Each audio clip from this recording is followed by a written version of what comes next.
तुर्खम सरहदी गुजरगाह तजारती सरगर्मियों के लिए कल से खोल दी जाएगी। कस्टम हुकाम के मुताबिक दरामदाद और बरामद समेत ट्रांजिट गाड़ियों की आमदरफ्त बहाल हो जाएगी। गुज़श्ता 9 दिनों से सरहद की बंदिश के बाइस दोनों जानिब हजारों कार्गो गाड़ियां फंस गई थी। 6 सितंबर को पाकिस्तान और अफगानिस्तान के दरमियान कशीदगी के बाइस सरहद बंद कर दी गई थी।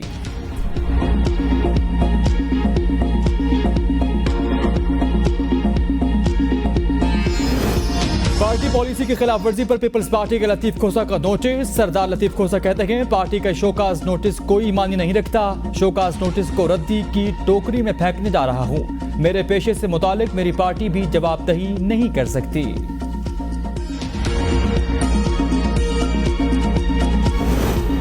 एशिया कप 2023 सुपर 4 मरहला पाक श्रीलंका का मैच। पाकिस्तान की जानिब से 253 रन के हदफ के ताक़ुब में श्रीलंका की बैटिंग जारी। श्रीलंका की पहली विकेट 20 रन पर गिर गई। कुशल प्रेरा 17 रन बनाकर रन आउट हो गए।